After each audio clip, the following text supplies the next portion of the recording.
ndagushimiye mwami Imana ko watwemereye kuba aha hantu. Ndagushimiye ku bitangaza n'utwimiza bwiye gukorekera aha hantu. Ndaguha icyubahiro cyose. Nushimwe nushigwe hejuru. Ku muntu wese yaje aha hantu. Ndagushimiye ku mutima w'umuntu wese wizeye kugiye kumukorera igitangaza. Ndizeye ko abagore bagire bakire aka kanya nyene. Nkiriko ndavuga gusa. Mvuga ijambo ryawe gusa. Mpagaritswe ngaha no kuvuga ijambo ryawe gusa. Ikimuga kimuguruke. Abagore bakire. Amakanseri bavemwo. Ibihuta biri mu kimukwaha no mu kirenge n'ahantu hose bizimangane. Ikintu cyose kikuremeye kikuveko. Abadayimoni babosha abantu batembagare.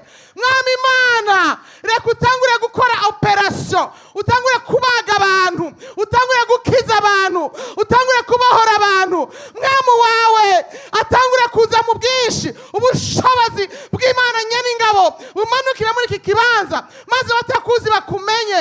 Utangure wemeza abantu ko batakumenye, abatakuzi batakwakiriye bashika basi bawe. Mwami Imana, emeza, mwemu yera, emeza abantu bawe, abari mu mazu, abari mu vyuma, abari mu gitano, abari mu bubare. Ndabahamagaje ngo baze gutabagwa. Suka inyota yawe aha hantu Mana, suka ubushake bwawe aha hantu. Abamarayika bamanukira mu iki kibanza turabahamagaje ngo aho bari mu ijuru bamanuke. Iki kibanza gicika icuririzo, abamarayika baduga bamanuka bajana ibibazo bagarukana inyishu mu ijuru, mu izina rya Yesu Kristo, umwami wanje n'umucunguzi wacu. Amashimashi ku mwami Imana kandi. Haleluya! Yesu yiteguye gukora ibirenze ivyo bibaza wewe. Uyu munsi ndashaka kubwira umugabo umwe namenye kera ahindura ubuzima bwanje. Amen. Ukumeze siko nari imeze. Nanje nari nitonda kera. Sanga nabaye umusazi nkuko mumbona. Mugabo ntaco nsara nambaye, urana ko nikwije. Icifuzo c'Imana nuko abayaremye bose bamwakiriye bamera nkuko tumeze. Kutagira isoni gushingira intahe umwami w'abami, umucunguzi w'isi n'ijuru, umwe yabambwa ku musaraba akavuga ngo byose birarangiye. Niwo nje kukubwira uyu munsi. Uyu munsi ndagomba ngo niwumva amajambo yiwe nawe ucika umusazi, utangure kumuvuga aho ugiye hose. Ico nkundira Imana nta anciennité, nta kuvuga ngo uburambe. Uyo munsi nyene uwo mugore w'umusamariya kazi ahejeje kumenya Kristo ko ari Mesiya, yahagurutse nk'umusazi agana kuvuga ubutumwa mubi wabo bose, maze Imana ihindura amateka y'abasamariya. Amen. Abasamariya ryari hanga ryavumwe n'Imana, presque byari bivyagwa, bari bavanze. Ariko umunsi uyo mugore yahagurutse, Yesu yahindukiriye Samariya. Ko Yesu yavuga ngo jewe naje kutabara ubwoko bwa Isirayeli gusa. Ariko uwo mugore yahinduye amateka y'ihanga giwe. Uyu munsi haraza kuba umugore n'umugabo n'umuhungu n'umukobwa baza guhindura amateka y'imiryango yabo n'igihugu cyabo mu izina rya Yesu. Iyo uhuye na Yesu ahindura amateka y'ivyanyu vyose. Aho bahora kwita intabwa, aho baravuga ngo muri abagorwa mugahinduka abahigwe. Maze mwikarto bavuga ati kagahungu kana kakarahiriwe. Gasigara kazungu kurira indege kururuka. Kakadamu kagakobwa batuvuga, umviriza imyaka myinshi badutunze intoki mu Burundi, batuvuze mu isi yose. Mugabo Yesu tugiye gutangura kumwamamaza mu isi yose. Aho baducokoye bazokwifuza kuba muri iki gihugu, bazifuza kutuba hafi, kuko tuba dufise inzuzi z'ubugingo zitemba ziva mu nda yacu zihembura isi n'amahanga mu izina rya Yesu Kristo. Haleluya! Ninde yiteguye kuzova mu ayo mazi inzuzi z'ubugingo mu bugingo bwiwe, kubushikana ku isi yose, guhembura hagadutse hose. Umviriza abo bazungu mwumva baragadutse ntibagira Imana. Ntuzegere wifuza umutunzi ntubuze ingorane afise.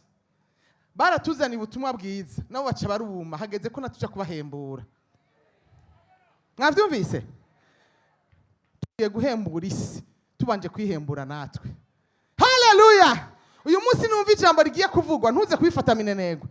Iri jambo avuze gishengero riraba umuntu wese. Natwe duhagaze aho twese biraturaba.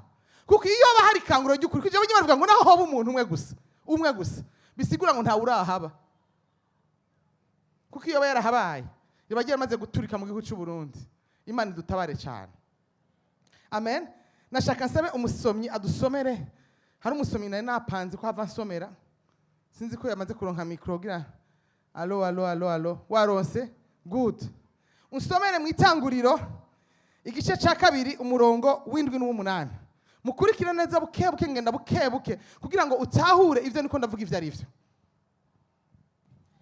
Itanguriro igice cya 2 umurongo w'indwi n'umunani. Dusome mu izina rya Yesu. Itanguriro ibice 2 kwera ku murongo w'indwi n'umunani. Uhoraho Imana abumba umuntu mu mukungugu wo hasi, amuhumekera mu mazuru impwemu y'ubugingo. Bwira mugenzi wawe wavuye mu mukungugu wewe. Uri umukungugu, nico gituma uzosubira mu mukungugu. Umuntu aca ufise ubugingo. Yagize ubugingo habaye iki? Amuhumekeramwo impwemu z'ubugingo. Amen. Uhoraho Imana atunganya itongo muri Edeni. Ahejeje kumurema, imbere yuko murema, musomye kuva ku gice cya mbere ku murongo wa mbere, Imana yabanje kurema ikintu cyose umuntu azokenera. Amen. Kujya umukenyezi yifise n'utifise aragerageza igihe cyose amaze kwibungenga agenda gukura utuntu twose umwana azokenera. Amen. Niko Imana yaremye. Uri munsi ngo ndakubwira urukundo Imana igukunda nta muntu numwe kwisi. Amen. Numwe kwisi azorugukunda. Amen. Umvirize igituma abantu bakora ivyaha bari mu nzu y'Imana ntibaba bazi icyo Imana yabakoreye. Baravyibagira. Ngomba kwibutsa umuntu wese ari ngaha yibagira urukundo Imana yamukunze. Imana ntacitokora. Nta nakimwe itokora kubwawe. Ntacitokora. Nta nakimwe itokora kubwawe. Oh yes. Ndakubwira isoko y'ingorane ufise zose yo zavuye. N'igituma ubwiriza kuzivamo. N'uburyo Imana izozigukuramo. Muranyumva? Amen. Imana ikunda umuntu ntacitokora. Yabanje kurema isi yose n'ibiri muri yo byose. Ikintu uzi kiryoshe. Imana yakiremeye umuntu. Ihejeje kubirema ivyo byose ikirema umuntu imuhumekeramo impwemu z'ubugingo.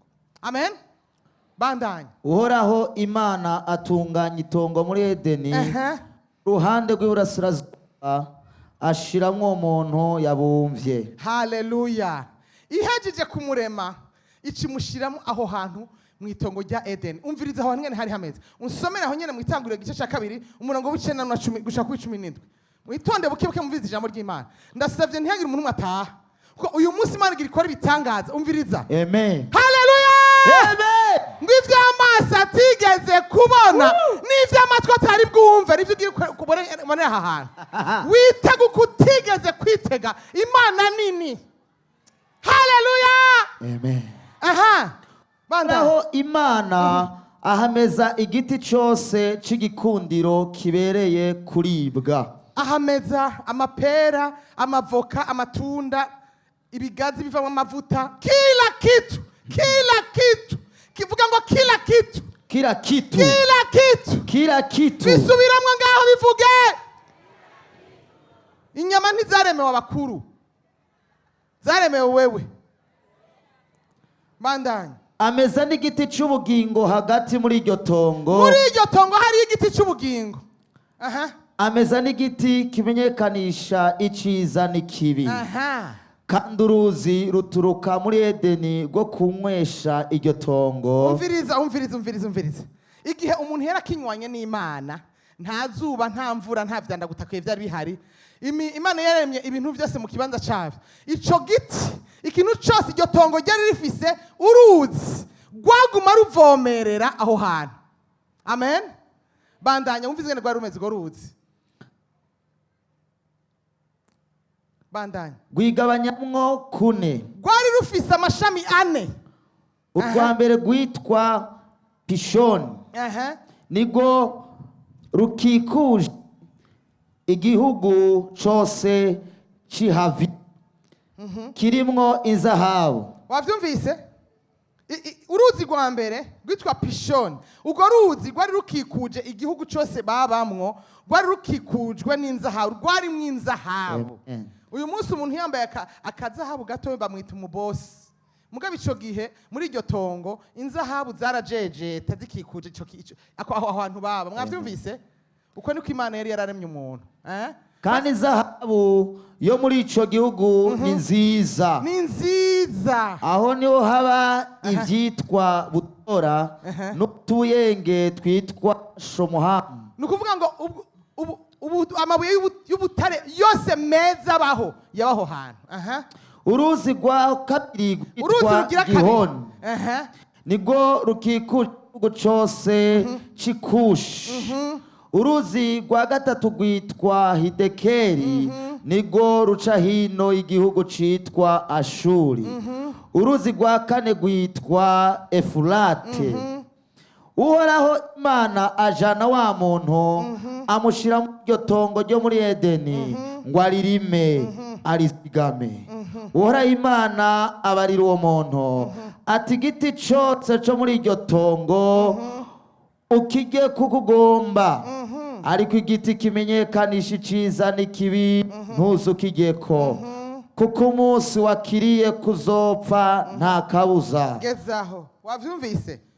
Imana yari vyose muri vyose aho hantu, hari vyose, hari inzuzi zine zivomerera amakartier yose y'ico gihugu babamwo. Nta mvura yabwiza kubica, nta yazuba yabwiza kubica, nta nyota, nta kintu na kimwe. Hari amabuye y'ubuciro, hari ikintu cyose bakeneye. Mwavyumvise? Umunsi umwe muri iryo tongo hagati nyene hariyo igiti. Ico giti ceremenyekanisha iciza n'ikibi. Ni ukuvuga ngo Imana yagomba kuraba ko umuntu atayikunda kubera ko yahaze. Imana yagomba kuraba ko umuntu ayikunda mu buryo bwose bushoboka. Imana ni Imana, mugabo ifise umushaha, iragira ibigumbagumba, irakenyera kumenya kwikunda. Nico tubakoze Imana kandi tuvuga ngo tuyitazire, tuyitambire kuko irakenera affection kujya nawe ikenera. Ninde adakeneye ko umuntu amukunda? Bwira mugenzi wawe ndagukunda. Namwe naca gutwengera. Nta numwe atabikeneye. Bose bakeneye care. Barakeneye kwitabwaho. Haleluya! Imana yaremye umuntu avuga ati none ko ndamuhaye byose nzomenya gute ko uyu muntu akinkunda, nzomenya gute ko uyu muntu akinyubashe. Icishiraho igiti kizomenyekanisha ukuri kuri muri uwo muntu. Nihaciye kabiri umuntu yaciye ahemuka. Insomera mu gice cya gatatu ku murongo wa 15. Imana ihejeje kubona umuntu ahemutse.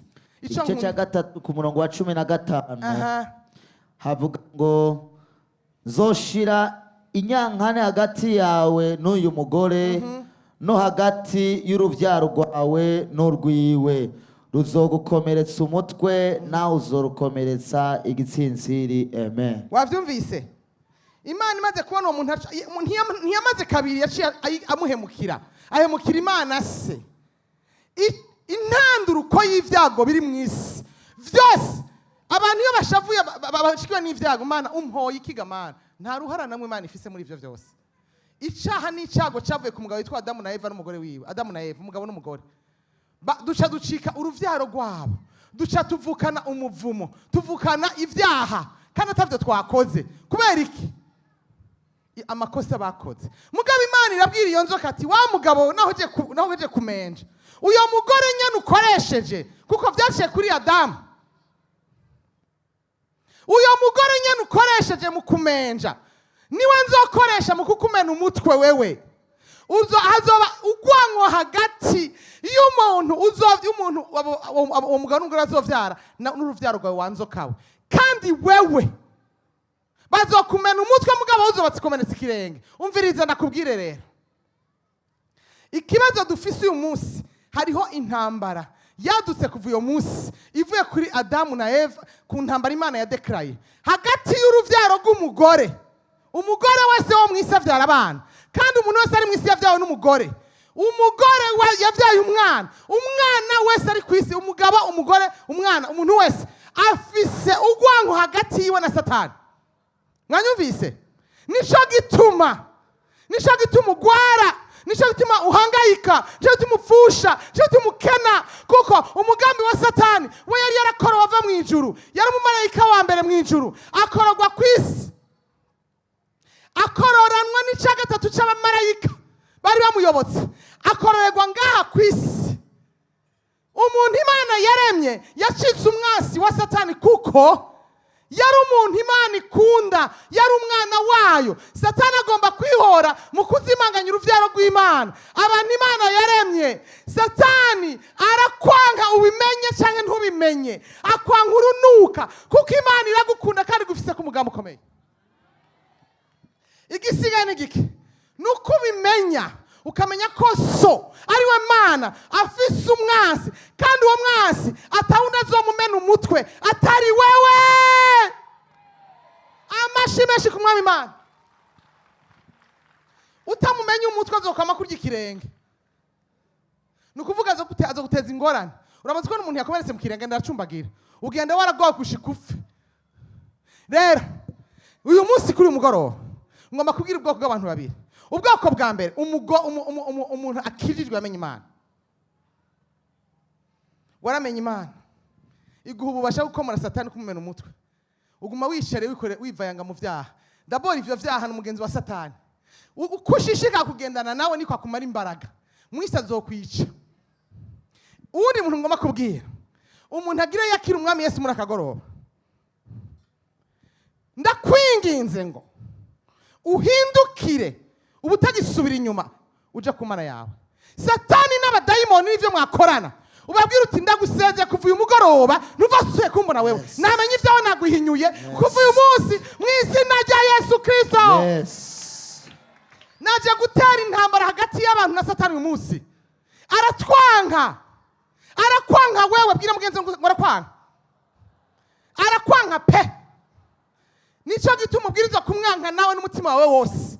Haleluya. Ntaco Imana itokora. Imana yaremye umuntu kugira ngo imana amazi Satani mwereke ko ishobora kuronka ubwoko buyubaha, ishobora kuronka ihanga ryayo yiremeye. Iyo munsi nyane Satani yaraheje kumara amazi Imana, ariko Imana yavuga ati urihenda naho wabiguze ugize uko uyo mugore nyene wakoresheje niwe nzokoresha mu kumena umutwe wewe n'uruvyaro rwawe ndashizeho urwanko. Bisigura ngo abantu bo mwisi Imana yaremye ntibaramenya ko afise umwasi. Niya gwajije abwira Imana, Mana ungize ibiki? Nta na kimwe Imana ikugize Mana, nta na kimwe. Siyo ntuzusubira n'umusi warimo kwakiza Imana ngo nayo yabikoze. Ni Satani akoresha amanyanga yose, arashaka gukoresha pasiteri wawe. Raba ndagwaje ntanaza n'ukunda abantu ntuze ntuzewe babagore bose mwishenga ntamwa ndaba. Ibi ni biki? Uri kuravuga kwiki wewe? Ko umwasi wari Satani kandi ari declaration dogera Imana yashizeho. Ni intambara Imana yashizeho. Kandi keneye ko tugwana tukanesha. Nico gituma ishengero ryo mu Burundi mwavyemera mwavyanka mbwiza guhaguruka. Tubwiriza kumumena umutwe. Haleluya. Ntaco Imana ito. Umviriza nsomera muri Yohana 3:16. Ico mukamenya urukundo Imana igukunda. Ntaco itokora. Nta na kimwe itokora Imana. Haleluya. Gushikaho umunsi umwe yashese umwana wayo. Iramusheta, iramunuga mwisi. Iramujugunya mwisi yuzuye umujinya, irimo Satani, irimo urwanko rubi. Somera. Turasoma mu izina rya Yesu. Yohana 3:16 bavuga ngo kuko urukundo Imana yakunze abari mwisi. Kuko urukundo Imana yakunze abari mwisi. Umvirize ngo naje ndimo, vuga uti naje ndimo. Naje ndimwo. Subiramo bwira mugenzi wawe. Naje ndimwo. Bandanye. Ariko gwatumye itanga umwana wayo w'ikinege ngo umwizera wese ntazapfe rubi ariko ahabwe ubugingo budashira. Amen. Bandanye. Kuko Imana itatumye umwana wayo gucira abari mw'isi urubanza. Ndashaka mbwira umuntu wese ari ngaha, Imana ntiyarungitse Yesu guca urubanza, yarungitse Yesu gutabara isi. Urubanza ruzoba hanyuma ku bantu batigeze bamwakira. Kubwo urukundo Imana yakunze abari mw'isi. Amen. Gwatumye itanga umwana wayo umwe kinege ngo bamwizera bose ntazapfe rubi. Bisigura ngo hari urupfu rubi rurindiriye abantu bose bo kwisi. Ubwo rupfu rwabikiwe Satani gusa n'abadayimoni. Ariko abantu Imana yaremye birirwa barajayo bakorokera mu muriro kubera utabivuze wewe. bwira mugenzi wawe ngo ntiwabivuze, ntiwigeze ubivuga. Ntushaka gutahura umuriro Imana irindirije abantu, ntushaka gutahura umuriro urindiriye abantu.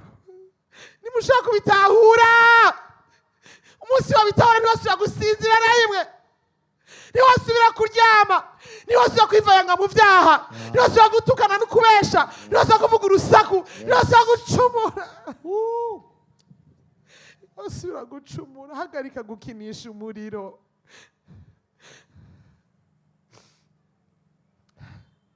Hari urupfu rubi rurindiriye abantu bose banse kumwakira. Reka ndakubwira igituma abantu bazopfa urupfu rubi. Yesu ku musaraba, igihe yafata ingingo yo kuza mu isi, nta kindi kintu cyari gushobora gutuma umuntu akira umuriro n'urubanza rurindiriye abantu. Kuko igihe twakira shetani tukemera ibyo atubwira kuri temps ya Adamu na Eva, twagiye mu ruhande rwa shetani. Wavyemera utavyemera uri mu ruhande rwiwe, kuko niwe yakuvyaye, we niwizaye ngaha ku isi. Uruvyaro rwa shetani n'abiwe bose bazokorokera mu muriro, inyenga iriko itunganywa n'Imana nyene. Kugira ukire umuriro, Yesu mwijuru yicaye mwijuru, sinzi aho yari yicaye, habaye inama mwijuru, baravuga ngo none aba bantu ninde abacungura, ninde abakiza ibi vyago bigira bibabeko. Yesu aravuga ati ndagiye jewe, sishaka kwemera abantu Imana yanje yaremye, papa wanje yaremye, ko bahonera mu muriro, jewe ntavyo nemera. Imana yambwiye ati uravyumvaga mwana, urabishoboye, ati je ndagiye, uko biba kose ndagiye kubarokora. Yinjira mu muntu, acika umuntu, yemera kugorwa, yaba mwijuru, yaba ahantu heza hatagira amagorwa, aza kuba mwisi muri uyu mukungugu tubona muri ibicafu. Aragoranwa natwe kugira gusa twereke ubwa mbere na mbere urukundo rwa data, ingana dukunda. Bamuraba nkuko benshi bariko baraturaba twatumiye, badusuzugura umengo ntaco tuko turakora, bamuca impande barengana, bamwita amazina. Mugabo bamwemeye bose, abamwemeye bose, abamwemeye bose, abamwemeye bose. Haleluya, haleluya. Bahinduye amateka y'isi. Uyu munsi mwijuru hari amahanga, hari amasinzi. Ndasenga ngo uyu munsi Imana ihindura aya masinzi yose intumwa, ibikoresho vy'Imana bigiye guhindura amahanga. Vuga ngo amen. Kugira dushobore guhungisha umuriro w'inyenga urindiriye abanyavyaha bose. Ikizotuma Imana ihana, Yesu amaze gushika ngaha mu isi, yambaye umubiri, arabeshegwa nk'ukubeshegwa, aratuka nk'ukutukwa, arahangayika nk'ukuhangayika. Icamutunze ku isi nuko atacaha yakora. Ica kabiri, yatunzwe n'amasengesho yasenga. Ivyo bintu bibiri nivyo bwiza gutunga wewe ukava mu vyaha maze ukaba mu buzima butsinda. Ikindi ca kabiri, ashitse mu isi yabwirizwa kunywa igikombe citwa gupfira abantu bose. Ivyaha vy'umuntu wese w'inyama n'amaraso vyose atanamwe yakivuyemo, vyose yarabipfiriye kandi yarabibambiwe kandi yarabibabariye. Ahejeje kuvyakira muri we, igihano cyose cyari ku bantu bose arashinjizamo agicamo, nta nakimwe atigeze ahonje. Aheje avuga ngo vyose, umviriza, vyose birarangiye. Umviriza, abantu bose bo mu isi barababariwe. Warubitse muga kugira ushobora kwakira izo mbabazi, ubanza kwakira uwakubabariye, ukahura nawe ukamuramutsa uti ndaguhaye yamba kandi agushimiye ku byo wankoreye byose, kandi kuva uyu munsi ndagomba unganze ucika umwami n'umukiza w'ubugingo bwanje. Wavyumvise? Ugwo rupfu rero yapfuye, wowe urashaka kwibaza kuronka kwinjirwamwo ivyaha by'abantu bose, uri umugororotse, birinjira muri we, arabihanirwa byose. Ahajeje ngo byose birarangiye, ivyago birarangiye, amagogo ararangiye, ubukene burarangiye, amahano ararangiye, umuriro urabaye vide, byose birarangiye. Umviriza, twebwe tujeje kugira communication, kumenyesha abantu bose ko bababariwe. Uwanse kwakira izo mbabazi nta nakantu kangana gutya k'ikigongo azoronka. Umvirize, mwavyumvise? Abamwakiriye bose, aha nitiko tuvuga idini, ndashaka ndabisubiremo neza. Mugeze mubona idini ngaha, niri yabonye idini ngaha, twabonye ishenge, D'accord? Ko tuvuga umuntu yitwa Yesu gusa. Nimwitabira mwahoze mwese. Zamuravuga ngo amen. Yes! Niwe abamaze gupfa barabizi, abahagaze ku irembo. Niwe akubwira ngo injira ha canke injira hariya. Niwe wenyene azotuma umuntu aja mu canke mu ijuru. Uwuzoja mu ijuru nuwamwakiriye anju akamuharira. Yakiriye novuga ngo heritage mu Kirundi bavuga ngo iragi. Nuvuga ngo iragi ico yaturonkeye ku musaraba akacakira akavuga ati ndakijijwe uyu munsi sinkira umunyavyaha. Yesu wenyene niwe akuraho ivyaha. Nsomera mu Roma 9:8 ku murongo wa mbere. Abaroma 8 umurongo wa mbere. Turasoma mu izina rya Yesu. Amen. Nuko rero none abari muri Kristo Yesu nta rubanza ruzobatsinda. Subira mu kandi. Nuko rero none abari muri Kristo Yesu nta rubanza ruzobatsinda. Nuko rero abamwakiriye, nuko rero abakijijwe, nuko rero abaciye bugufa kemera ko abanyavyaha, kuko ntushaka kwakira Yesu temera ku munyavyaha. Urumva benshi bavuga ngo reka nabwire ikibuza abantu gukizwa. Icambere ntavyo noshobora kuko je ndacaboregwa. None yaje kubera umugororotse. Yesu yaje kubwira abanyentege nke. Kuko iyo tuba tugororotse ntiyakwirirwa arafa rujya rupfu. Yesu yaje mu isi kubw'abanyavyaha. Amen. Izo ntege nke zawe nizo akeneye kugira zihinduremo ibinyenkomezi. Amen. Akunda ibinyentege nke, yanka gusa ivyaha ukuri wakubaye munyentege nke. Ngo jewe ntahe vy'inzoga sishaka kuza gukizwa. Jewe ntahe vy'ujya mukobwa no uzokureho inguvu zo guheba ubusambanyi kandi utakiri ugushoboza. Wavyumvise? Ko mwemu w'Imana yukijijwe, mwemu w'Imana aza kuba muri wewe akaguha gushishwa burundu n'ivy'Imana yanka vyose. Niyo ubikoze uraregreta ukumva ugiye kwica. Ariko iyo utarakira Kristo nta n'inyota umva. Nta nibimara marugira. Nta n'isoni ugira. Kuko mwemu w'Imana muri wewe wakubwira ati yamara wamenje. Ariko rero gerageza uze umwakira uko nyene uri nawe aravyimenyera ibindi. Nkunda Imana kuko ntinkunda ko ndumugororotse kandi ko ntunganye. Kwakira Yesu biguha ico bita ubuntu burenze ubuntu. Nukuvuga ngo ico ufise cyose ntaco warukwiriye. Wavyumvise? Ubuntu nukuvuga ngo ikintu uronka utagikwiye. Ikintu uronka kubera ko utagikoreye. Haleluya.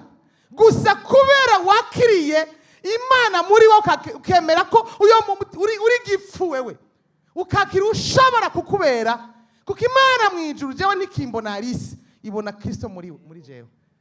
Kuko muri jewe Alice wa kera yohaguruka ngo avugira aha nta nivyo yoshobora nta numwe uhaba. Mugabo Kristo muri jewe akora ivy'ubuhizi je ntoshoboye. Umva n'ubuntu bwo gukorana n'Imana. Nta cubahiro na kimwe kiri ku isi kingana gukorana n'Imana.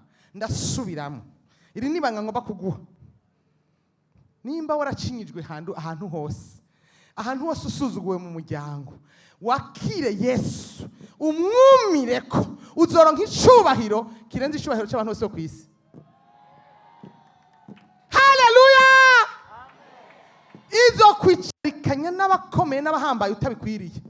Atana amashuri wize izoguha none bayiriya bize he barafise amadoktora bayiriya mugabo bahagararana n'umwami niwe babwira umwami ati kora iki ntugikore.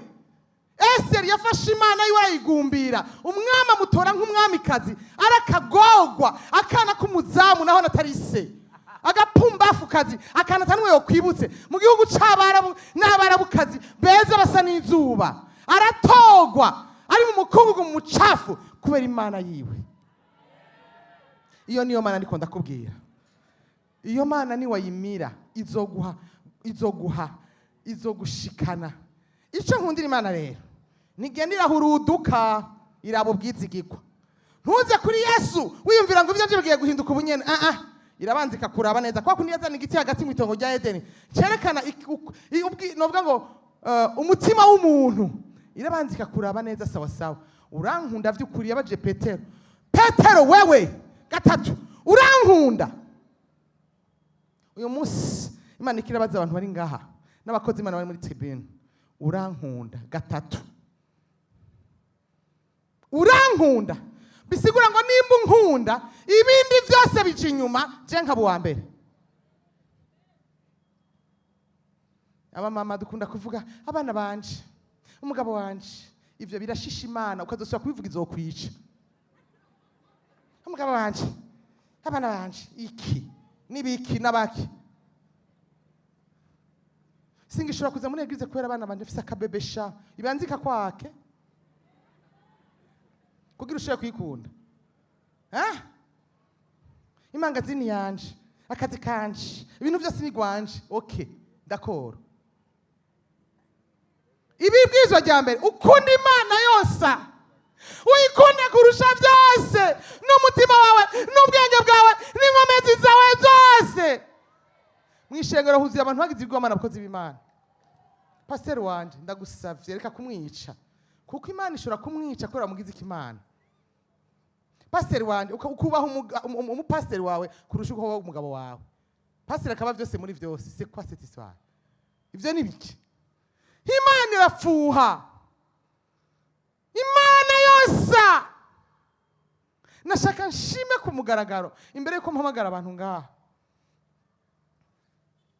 Twe turi muri affaire business y'ukuzana abantu kuri Kristo. Iyo niyo nyota dufise. Niko gahinda dufise mu mitima. Kuko nta muntu umwe Imana itafiriye, Yesu atafiriye, nta numwe. Iyo uko niko ndagana mu mabarabara ngaha, aha nkizi za Kamenge, cyane ko ndaba abantu benshi bicaye mu ariko baranywa inzoga ariko batama umuziki, umutima wanje urasadukamwo kabiri. Ndavuga Mana nokora iki ngo nshobore kubabwira ubutumwa bwiza, Mana no bigenza gutega Mana. Yo ntibakuzi, ntibarakumenya. Mana mububasha bwo kubabwirira rimwe bose. Iyi generation tuzoyibazwa. Ndasubiramo.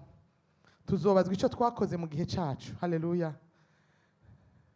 Ko twicaye tugashusha intebe, umukozi w'Imana karavuga ngo ndarota mwishengera ata muntu mwacicaye mu ntebe. Twese ko tuvuga ubutumwa. Mwaka uheza pana kwandika liste y'Imana igiye gukorera, wandika liste y'ivyo mwakoranye nayo. Mana nakuzanye ko abantu umunsi uyu nabwiye abantu baba barakizwa. Umunsi uyu vyagenze gucyangana mu bitaro sengera abantu barakizwa. Sengera nukuvuga ngo ugire bila y'ivyo wakoranye n'Imana, pana kubwira Mana ntiwa nkoreye ibi, nkorera ibi, mu mwana, makazi. Umukozi abegwa n'impembo zoguha ubure ni ukwiza. Umugisha Imana ibikiki igihugu, ico biti ikanguro ry'ubutunzi. Bizohera mu ikanguro ry'ishengero. Haci hazi ikanguro ry'ubutunzi. Muzotunga gushikamo mugira ubwoba. Ico senga Imana, ntimuze mwagiye mwavuye. Kuko umugisha umaze kugura imangazini zitatu, ucuja muri control ku mugoro hageze gusenga. Kuzikontorora zose. Ugacura umwanya kuja imbere y'Imana. Ngo twarishuwe. Twarishuwe tutarashika mu ijuru. Haleluya! Umunsi Imana izo yadutungishije ntuze twibagira aho twavuye. Ndasenga Imana ngo ntuze twibagira aho twavuye. Ndasenga Imana ngo najewe sinze ndavyibagira. Haleluya. Ndashimiye mu buryo bw'umwihariko umuntu wese yagize icyo atanga kugira dukore igikorana. Mana yanje mwaritanze, umuntu wese ari ngaha no kuba waje deja waritanze. Umuntu wese batanga 2,000 nta muzungu yaduhaye amafaranga, twabonye Imana ikora igitangaza. Abarundi turashoboye gukora ibintu binini kandi biteye ubwoba. Mwikomera amashi. Mwikomera amashi menshi. Umva twabonye Imana tuzobivuga neza ejo, twabonye Imana mu buryo buteye ubwoba, nta rufaranga na rumwe rwavuye hanze. Ni mwebwe mwatanze. Ni mwebwe mwatanze. Mwakoze ibintu bikomeye, mwari kudufaranga, mwagira gute ntaco mutakoze. Twabonye Imana, none hera baturatabaye abantu. Uyu munsi ndagomba ni wataha uhamagara abanyavyaha bose bari mu quartier yawe. Ejo tugomba ngaha hazime. Tuvugira Imana, abanyavyaha baje mu ijuru, bazoje mu ijuru. Haleluya. Ejo zofata umwanya gusengera igihugu turambarare hasi twese. Turirire igihugu cacu, nizosubire kubona akaga mu gihugu. Ndakwinginze mutumire abantu benshi. Haleluya. Haleluya. Muko murankurikira. Mukanya turaza gusenga. Dusengere abantu bose. Turaza gusengera abanyavyaha bakizwe, hamuce dusengera abagwaye. Imitwaro itandukanye. Turaza gusenga ijuru riramanuka ngaha mukanya. Ndakurahiye he. Ijuru riraza kumanuka ngaha.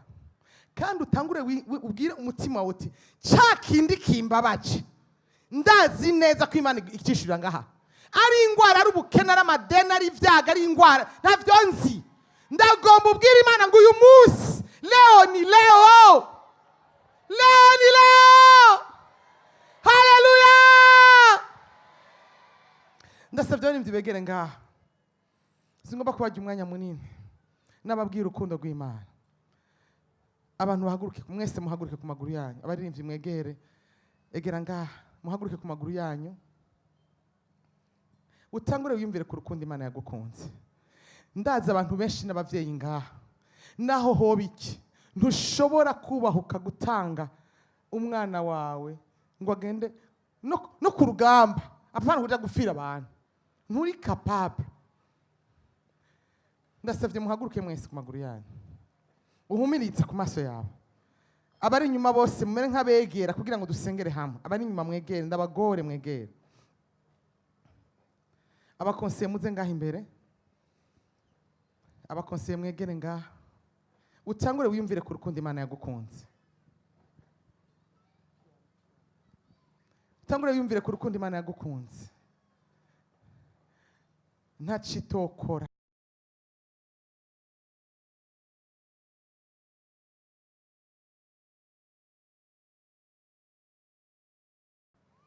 tangura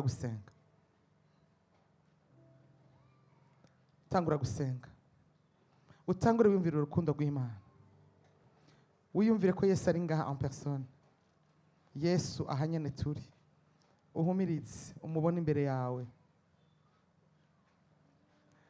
umubone afise za nkovu ziwe mu kiganza agupfukamye imbere ariko arakubwira ngo nyemerera ndagukwa amaraso yanje nyemerera ndagucungure ndagukiza umuriro n'ivyago bikurindiriye ndashaka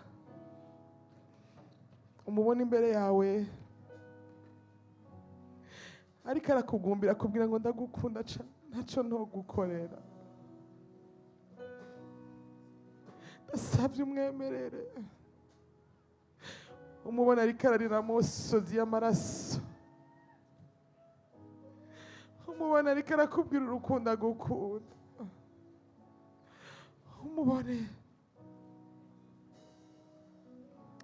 umubona ariko arakwereka intebe y'icubahiro yakubikiye umubona ariko arakugumbira akubwira ngo nyemerera mukunzi wanje naragukoye mbwa ntiwanyemeye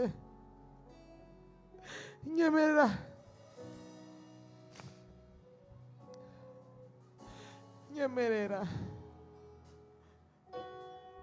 ndashaka imbere yuko ndabahamagara ngo mukizwe ndababwira aka gakuru habaye umugabo yari yararongoye umugore we yitwa Maragarita ni umugani uyo mugabo yarakunda umugore we cyane iyi nkuru ndagomba yumviriza uhumirije kugira ngo wumve Yesu ariko arakuganirira uyo mugabo yarakunda umugore we cyane n'umutima we wose muri ico gihugu haba intambara bamutwara ku rugamba asiga umugore wamusezeye aramusomagura aramubwira ati niwihangane mukunzi wanje nzogaruka Maragarita asigara ngaho uyo mugabo ashitse ku rugamba ahari hose yamavuga Maragarita wiwe ndagukunda Maragarita ndagukumbuye Maragarita ndagushaka Maragarita ntiyavyakunze ko yihangana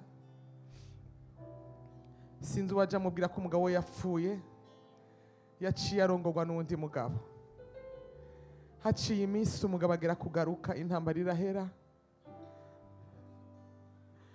yaje aririmba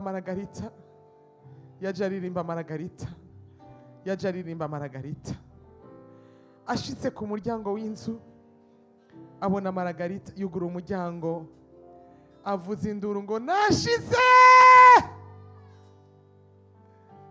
Maragarita aca yugara umuryango ubwo nyene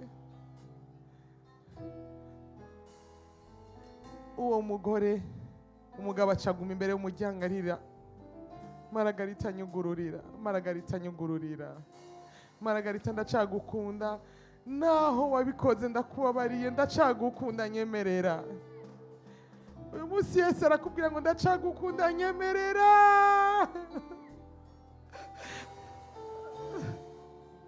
Nubwo uri muri ivyo ndacagukunda nyemerera.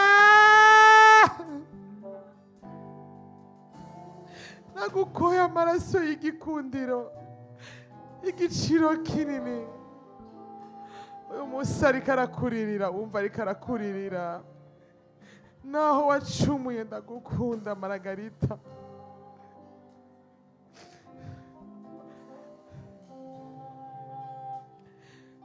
Ndashaka muri ako karirimbo, umunsi umwe Maragarita yarihanye aragaruka ku mugabo wiwe, bubatse urugo rwiza cyane. Muri ako karirimbo kavuga ngo ndahevye vyose. Ndashaka umwe wese aduza amaboko yiwe avuga ngo ndahevye vyose.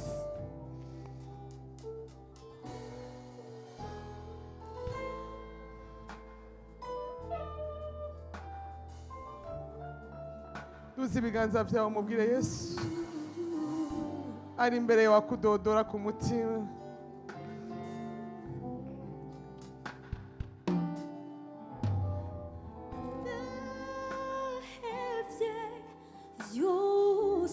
Muririmbire mwami wawe.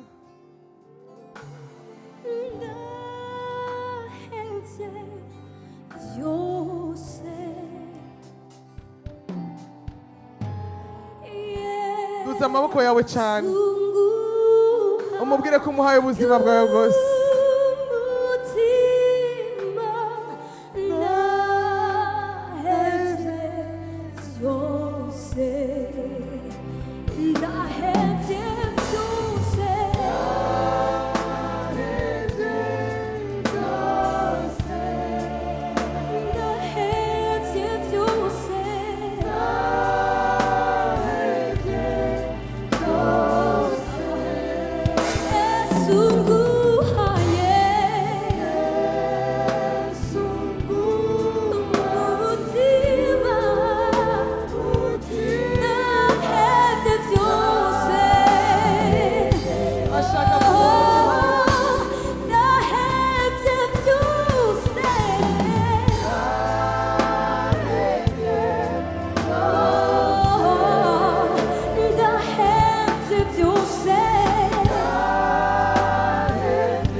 Ndashaka muri kano kanya wamaze kumwemerera ko wamuhaye byose, kandi nawe arakubabare ku byo wakoze byose. Iminsi wamaze wamuharitse, wapangiwe n'undi mugabo yitwa Satani mu mutima. Wegere ngaho imbere tugusengere, utera intambwe kugira mariage na Yesu ugira kandi uzurirukanga ngaha. Ndashaka abantu baze barirukanga gusubira kugira isezerano n'umwami wawe. Amashi menshi ku mwami ko ariko baraza birukanga. Zurirukanga kugira isezerano n'umwami wawe. Zurirukanga kubwira umukunzi wawe ngo ndagukunda. Zurirukanga kumubwira reka gutinya. Aragushaka uko nyene uri. Aragushaka uko nyene usa Margarita. Yaragukoye amaraso y'igiciro kibiri. Aragushaka uko nyene uri. Reka gutinya. Naho wakoze amakosa menshi. Agushaka uko nyene uri. Rabasanda rabasheke rebebebebe. Ibikuremereye byose arashaka kugutura. Arashaka kugutura. Abari inyuma reka gutinya. Reka kwemera Satani kwa guhenda. Abari inyuma hari inyuma. Yesu arahamagara. Yesu arahamagara. Yesu arahamagara. Ingo tubasengere. Ingo tubasengere. Ingo tubasengere. Zurirukanga. Zurirukanga tugutabare. Urupfu rw'ibihe bitazoshira. Urupfu rw'ibihe bitazoshira. Rwagenewe Satani n'abanyabyaha. Reka gukomeza umutima.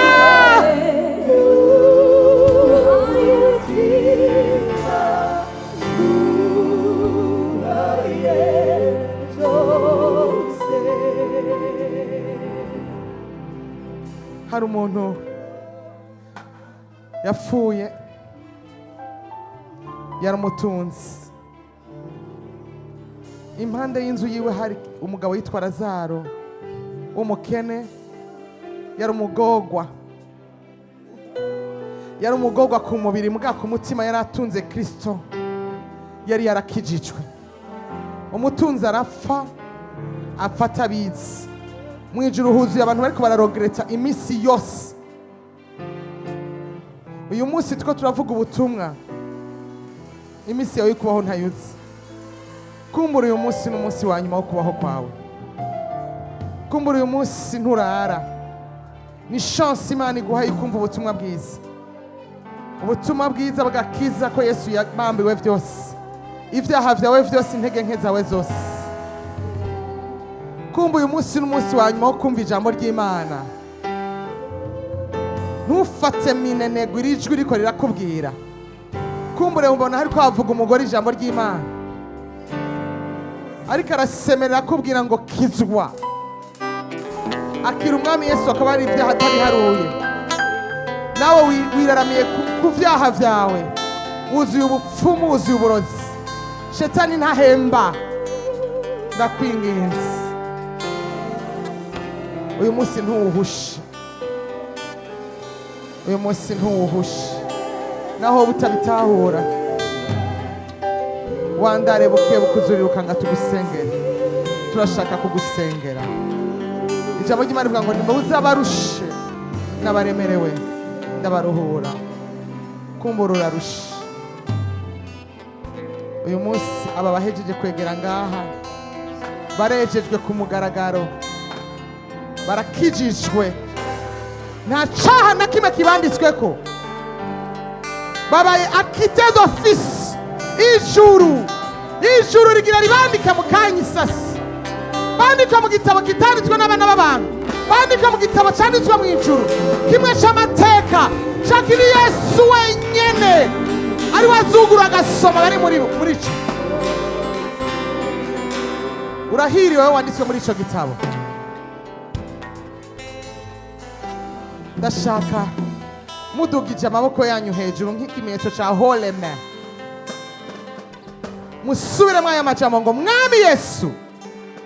Semera ngo mwami Yesu. Uyu munsi ndatahuye urukundo nkunda.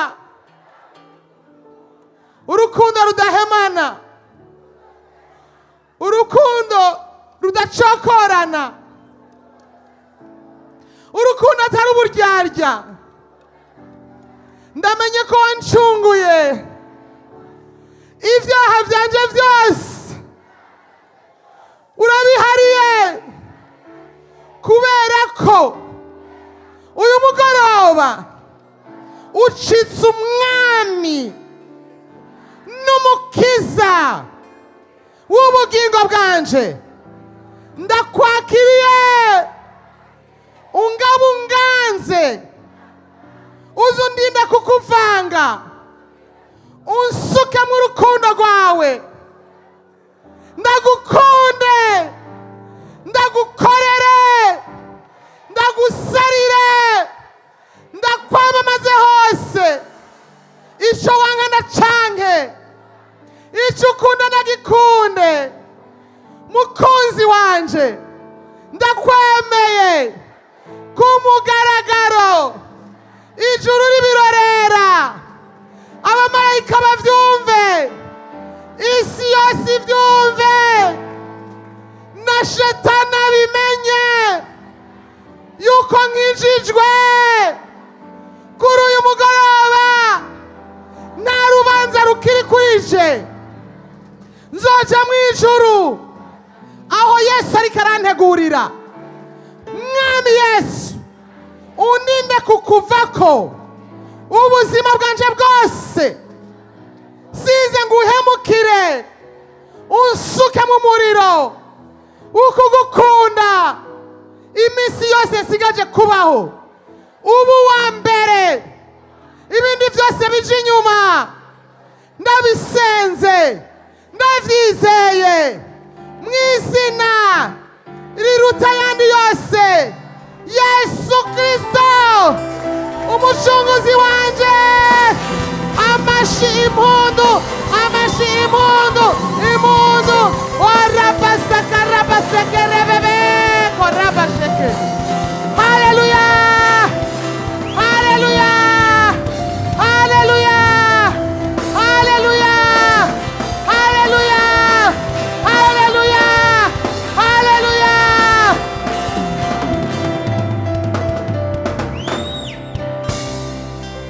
Ngo mu ijuru haba impundu iyo umuntu umwe gusa akijijwe.